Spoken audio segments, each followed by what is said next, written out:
Hey, this is Mad Movie Mark on the Mad Movie Mark Movie Review. Thank you for joining me as I review the 2017 horror movie Creep 2. Together, I believe we will make magic. Hey, I like it. Let's work together and let's get this review done.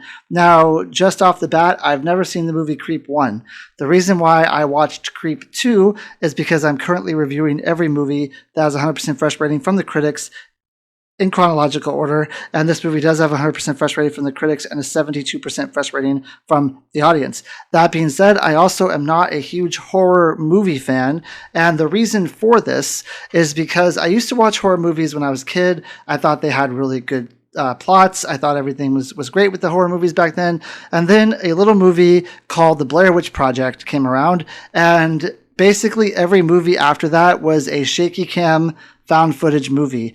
And there were years on Netflix where like all these really low budget shaky cam movies were on Netflix because they were cheap to make, they were easy to turn out, and people would consume them in mass.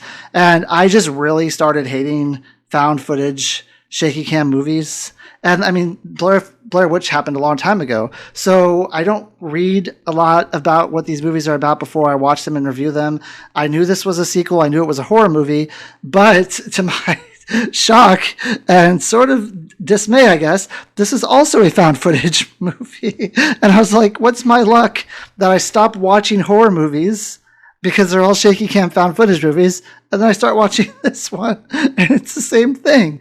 Anyway, it wasn't that bad. It's not as bad as a lot of the shaky cam movies that I've watched. Not to say that I thought this movie was great, but it wasn't terrible, is what I'll say. So the main characters are Mark Duplass, I believe, Duplass as Aaron, Patrick Bruce as Aaron, and Desiree Ockhaven as Sarah. Now, I know for a fact I've missed something here by not watching the first movie. Now, the guy in the beginning of the movie, he ends up being at a friend's house or someone's house, and he ends up killing him. I think that's supposed to be an Aaron, and then later on there's like another guy who's a killer who looks different. He has a beard, but he could be the same guy, and his name is Aaron also. So it seems like maybe there's two different Aarons here, though I'm not sure why.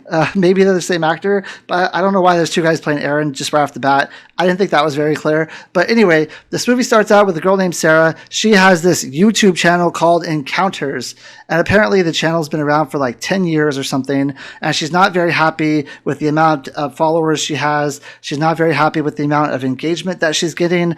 I believe she thought that this could be like a career, and it's not a career. It's kind of floundering, and she's like depressed by this. She's trying to think of ways to make this better. Now, normally she like meets up with people on Craigslist who just need like something done, and she just goes and like films it, and it's kind of like follow me in my daily life on doing these things on Craigslist. And she says that's not good enough, so she finds a guy named Aaron. I don't think she knows his name right off the bat, but she gives him her real name, and he wants someone to be like a videographer for him, but he doesn't give any other information about this. Now a Craigslist killer is not new. This definitely isn't something that they're introducing that's new into the genre. In fact, I think it's been done a lot. And if you're a member of the audience, you realize right away that this is a red flag. This is not going to go well. She later on realizes that too. And you realize that this is probably something she shouldn't be doing. Even more so when she goes to meet up with him, she says that he kind of ghosted her. He hasn't talked to her. She thinks that they're still meeting at this time and at this place, but she's not 100% sure. So again, like, you probably should just let it go. But she's just so into getting more subscribers and more attention to this Encounters thing that she has, that she's willing to make really bad decisions in order to be famous on YouTube or whatever. So she ends up getting to his house. He opens the door. He's like using a blender or something, and he comes out and he's already creepy, and he's all like, "Oh, your name is Sarah? You used your real name? Great." And then they sit down, and he starts telling her that he is a serial killer and that he is approaching his 40th birthday and killing people is getting a little boring. He's killed 39 people, so I guess that's supposed to be like one for each year that he's been alive. I don't know if that actually is what it is, but that's what the maths out to. And now he's approaching his 40th birthday and he just has lost his urge to kill. He's lost that spark that he has, and he's like very depressed and disappointed that he no longer has that drive to go murder and slaughter people. So he says what he wants to do is he wants to make a documentary about his life, about being a serial killer, and he thinks that it's going to really show him what he's done, his life's work, and he's going to just love this documentary that she makes. And I don't know if she believes him at first. Honestly, there's no real reason to not believe this guy. He lives out in the woods. He admits that he gave you a fake name, I think, when he met you online, and now he's telling you that he's a serial killer. But just in case you don't believe him, he's going to do weird things to show that he's weird. So he says, wait just there if you don't believe me. I'm going to be right back. And then he goes and he comes out in only a towel, and then he gets naked. And he says, if we're going to do this together, we have to be intimate with each other. We have to be able to know each other all the way through. So here, I'm naked. What do you think? And then she says, okay, is it my turn now? And then she takes off her clothes, though you don't really see anything. With him, it's full frontal nudity, but with her, you don't really see anything, which is fine. I'd rather not see either one of them, to be perfectly honest. So then he is kind of taken aback by that. He really wasn't expecting that. So then he says, okay, well, if that didn't freak you out, I have this video that I want to show you. And the video is of him with a wolf's head on. And he goes up to behind this guy that he says is his friend. And he hits him over the head with the axe and kills him. He later has this head, and it's not a normal wolf's head. It looks like an original thing that only he has, which I think is going to be important later. For some reason it wasn't, but it should have been. So he says so are you interested? Are you in? And she says, yeah, sure. But she goes in the bathroom and she is talking to herself, and she says, okay, all the red flags have been raised, but I have a knife, so I should be fine. just so ridiculous. It was so stupid. But okay, sure. You'll be fine, lady. You're there with an admitted serial killer. You saw a video of him killing people. You're going to be perfectly fine. Yeah, let's go. So he ends up asking her again later if she believes he's a serial killer. And she says no. She saw him with the mask on. I think this is after she saw him with the mask on. And she saw him killing the guy in the video. Did he fake the video? She's like, no, because it doesn't make sense that you would invite me here and tell me all this stuff, and then I would make this documentary with you, and then you would just let me off scot-free and let me out of here. And he says, well, I promised I wouldn't kill you. And she says, you only promised that you wouldn't kill me within 24 hours. And he's like, well, why do you have to say stuff like that? So even she brings that point up herself. So why would she say that she's going to get off scot-free and he's going to let her go if she herself is remembering, oh, you're only not going to kill me in the first 44 hours. Oh man, I think I'm supposed to feel something for these characters, but I really just think she's dumb and he's a psychopath. And I mean, maybe they're meant for each other because of that reason. So she does things to make him feel awkward and to show that she's also kind of weird. At one point he decides he wants to go to this river, and he has this big scene plan where he's going to do the ending of the documentary where he jumps into this river and he's up to his neck in water or something, and it's this big scene he has planned, and it ends up he gets to the riverbed and it's a dry, it's almost dry, it's not, it's up to your ankles or something. And then she has another idea for this shot which she thinks will be better, so he says it's great, and then they end up not getting the shot because the lighting is bad, and he gets very upset that it's not working the way he wants it to, and he gets very depressed. So he goes home and he gets in a hot tub, and he's listening to this 90s radio track that it's a song that no one's ever heard of, and he tells a story about how he met this guy who was in a band that no one's ever heard of, blah blah blah. And she says, well, we're still going to do this. And he says, no, I don't want to do this. You can leave, please leave. This is not something I want to do. I just want to give up. I want to be with my thoughts. I want to be with my music. Just please leave. And she says, no. And then she gets in the hot tub with him and gives him a back massage. She gives him a back massage. And then later on in the movie, he tells her he's not actually a serial killer and that he's just really bad with women. And when he was in the hot tub with her, he was unable to make any moves on her because he's terrible with women. And he just kind of froze up. And then she agrees to kiss him and they kiss. Okay. Now I'm going to give away the ending of the movie. So if you want to watch the movie, please don't listen to this part. But after this happens, he gets this idea that he's going to take her in the woods. So she goes with him because she doesn't believe he's a killer. I don't know, whatever. So she goes with him into the woods. And when she gets there, there's like a grave that's dug already. It's like a big hole. And she says, "Oh, when did you dig that hole?" He says, "Oh, before you got here. I just couldn't decide if I was going to be in the hole or if you were going to be in the hole." And he has her camera because he took her camera from her. He found it where it was hiding and he took it from her. And then she goes to reach for her knife and he has her knife because he stole her knife too, apparently. And he starts stabbing himself in the stomach a lot. And he says, "So what we're going to do is I'm going to go into the hole. You're going to stab yourself now and you're going to go in the hole. And then we're going to die like Romeo and Juliet in this hole. We're going to die together." And then she takes off running. She just starts running and it's dark and she ends up getting away from him. He can't see her. And he says "I have the keys to the car. You can't go anywhere." Now in my mind, I'm thinking he's pretty badly hurt here. So what you could probably do is just run away and try to wait till the morning, try to get away from him, wait for the morning to come, and then he's either going to be dead or he's going to be bleeding a lot. Try to find another car passing by, maybe flag him down if you can find him. I don't know. You have a lot of options here. You are away from him.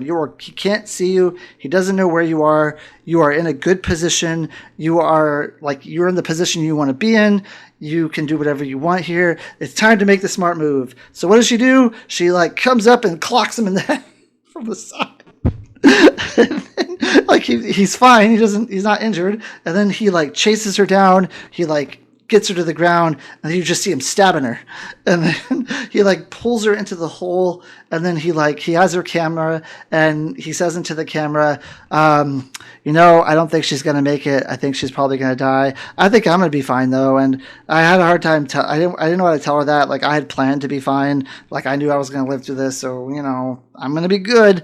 And then she crawls out of the hole. Somehow this guy who's murdered 39 people did not wait to see if she was dead, did not stab her in the right places to where she would die. He made a lot of mistakes that a professional killer should not make here. So she sneaks up behind him and she takes a shovel and whacks him on the head. And then the camera is just there. This is the found camera part. I think it said it's found camera footage and the camera is just laying there. So you don't know what happened to her. You don't know what happened to him. But then she comes back into the view of the camera and she's walking down the street and she gets onto a subway car and then someone's filming her and the person filming her starts whistling in the same manner that this Aaron guy whistled. So apparently we're to believe that somehow he lived. She also did not make sure he was dead. Apparently, she just whacked him on the head with a shovel and went on her way. And he found her somehow. And maybe through encounters, maybe he geolocated her through encounters. I don't know. But somehow he found her. And now he's there. And that's how the movie ends. That's it. That's the whole movie. So besides this plot being completely ridiculous and her actions being completely ridiculous, obviously I have a YouTube channel. I would never put myself in danger to try to make this a career. Do I think this is going to be a career? No, probably not. I'm just having fun reviewing movies and watching movies. And that's all it is. Apparently she had different aspirations. There's different roads you can go down if your YouTube channel is not where you want it to be. You can hire a coach. You can go through, I watched these videos from this place called vidIQ. They do every Tuesday, they do audits of videos. There's things you can do. There's avenues you can go down. Before you get to that avenue of putting yourself in the room with a serial killer, you should probably you should probably go down these other avenues first. Now, I never saw the first movie. I don't know if she's in the first movie. I'm assuming this is a different character. So maybe she is in the first movie and she did go down all these avenues. I really don't know. But there's other things she should have done first. That's number one. A rational thinking person would have done other things first. Now, there's plenty of times in this movie where he said she could leave.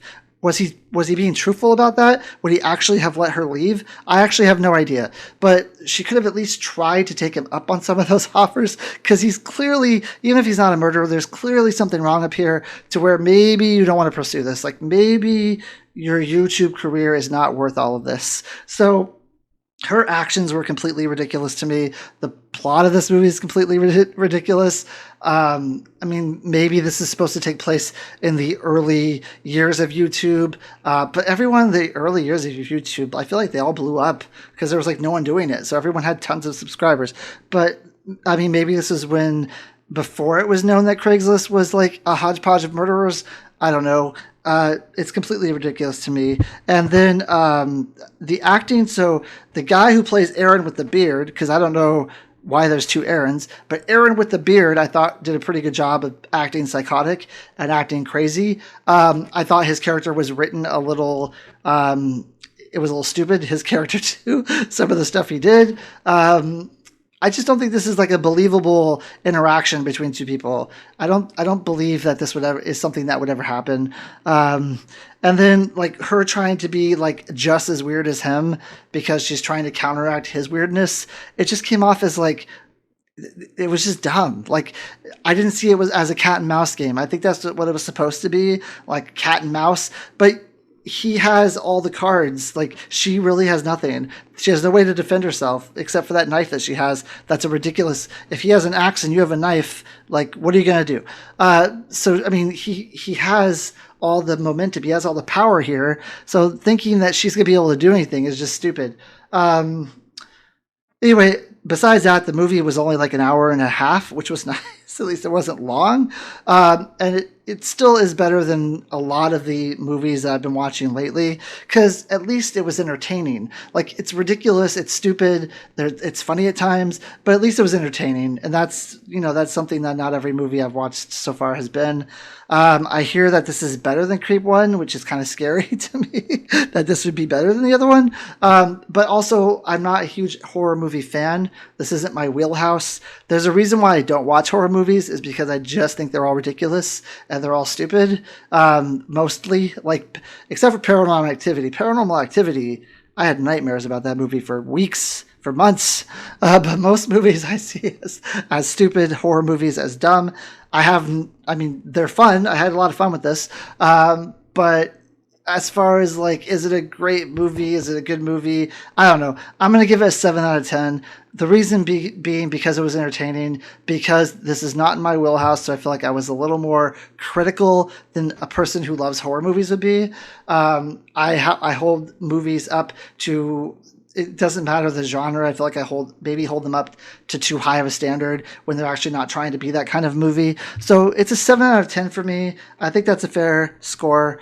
I hope you join me next time when I review a movie called Signature Move. Thank you. Have a great day.